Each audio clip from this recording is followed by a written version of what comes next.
everyone, Issy here. It's day 17 of talking to the camera. I know I've been very lazy, I've not been consistent lately, but then it's all good. So, a video caught my attention this week and I want to talk about it. So, a lady posted a video and the caption, it was actually the caption that caught my attention. If it was to be the video alone without any caption, I would have just watched them pass. But let's listen to the caption. The caption was, "Do you know Myiasis?" And she continued, "When we tell you to be with one woman, you don't listen. You go around sleeping with multiple women. Now see what you've gotten." So it was a man in that video, and the man here has Myiasis. You might be wondering what Myiasis is. I think I'll do a part two of this video because I don't want it to be very long. Yeah.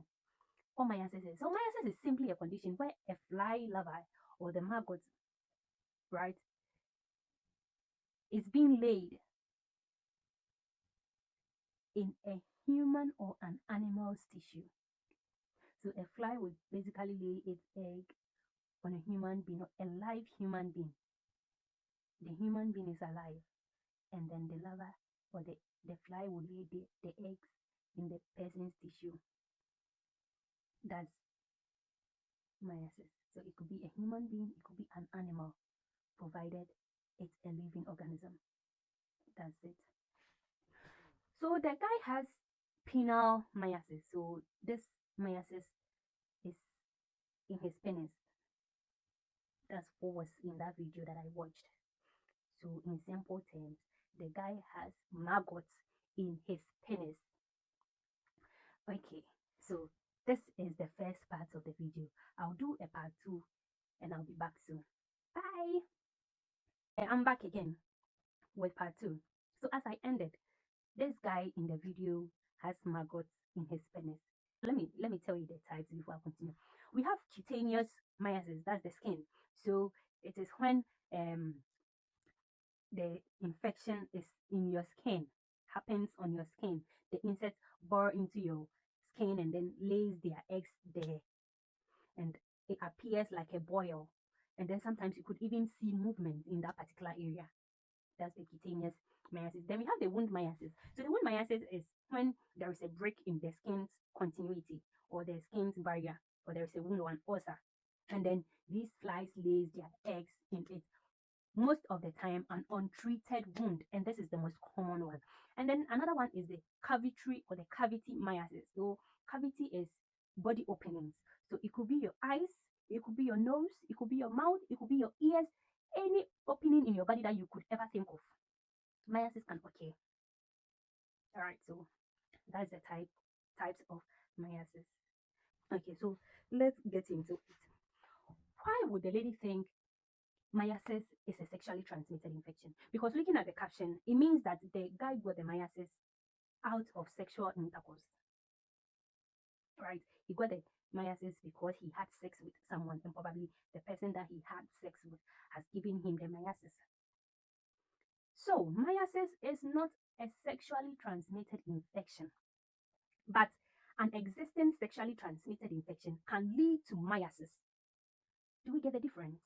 Myiasis itself, when you put Myiasis here on his or her own, it is not an STI, but then an existing untreated, the underlying word is untreated sexually infection, can lead to Myiasis. I'll end here and continue with part 3. Yeah, I'm back again. So part 3 of Myiasis. Yeah, so as I was saying, Myiasis on its own is not a sexually transmitted infection, but then you can get Myiasis when you have an existing untreated sexually transmitted infection. It could be chlamydia, it could be syphilis, it could be any other sexually transmitted infection. So you having sex with someone will not automatically give you Myiasis or put you in this condition, right? They have environments that are favorable for them, like wounds, infected wounds. They would easily come and occupy the wound. Places that are very hot, like you are hot, poor hygiene, poor sanitation, like, right? So if you have sex with someone and the person doesn't have Myiasis, how does the person infect you with Myiasis? Let me know if you can go there. But then what you have to know is Myiasis itself is not an STI. Okay, so let's look at something. The video that I watched that I'm talking about now, looking at the guy's penis in the video, right? You could see that these insects, they've really done a good job because you could even see the veins. You could see the veins, and he was in the hospital. Sometimes when some of these things, because the moment you see that, oh, you are not dead, but how can you have maggots in your system? You start panicking. You definitely start panicking, and people would liken it to being spiritual or something. I'm not saying don't pray. I'm a Christian. I believe in prayers. My father is a pastor. So I believe that prayer works. But then there are certain things that need urgent medical attention. Because myiasis is like, it is treatable, right? So why would you sit down for months, for weeks, for it to be serious, for it to advance to the extent of your veins like showing? No. If you see it, seek medical attention on time, right? Because in that video, they were taking the maggots out. So they were using forceps, go into the holes in that area, then they take it out. That's what they mostly do. When I was young, my father was posted to Brangahafo, a place called Wamfi. It's around Brikun. I was young. I think I was 5, 6, 7. Yeah. So our mission house and then our central church both were in the same compound. So on the side of the church, there was a family who lived there. So sometimes we go to their house and then we play with the kids. So one day when I went there, I realized that the youngest child in the family had something on her back around here. And I could see, as at that time, honestly, I didn't understand what was happening. So, but then I could see that the thing that was, it looks like a boil, but then you could see some movement in it, and they were trying to take something out of it. So when they took the thing out, it was an organism that looks like this big, like my hand, this big, in that child's body. So this should tell you that myiasis can happen at any part of your body, provided the environment is very conducive for them, provided the environment is suitable for them. So it is not just penile myiasis, it is not sexual infection. So if you have a wound, try to treat it. Take your personal hygiene serious, like the environment that you are living. If you have a wound, make sure that you clean it. You keep it clean so that when they come, they will know that, oh, this place is not for us. Because they like infected areas, death. I think that's what they want.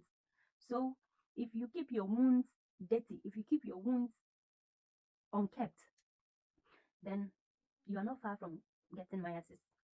It is disgusting. It is very, very disgusting. And I don't think you would want to put yourself in that situation. Yeah? So you should take your personal hygiene seriously and have immune boosters.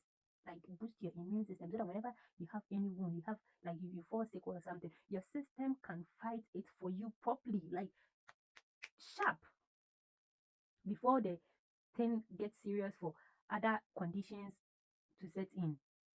Because myiasis, they feed on existing problems, right? They feed on existing conditions.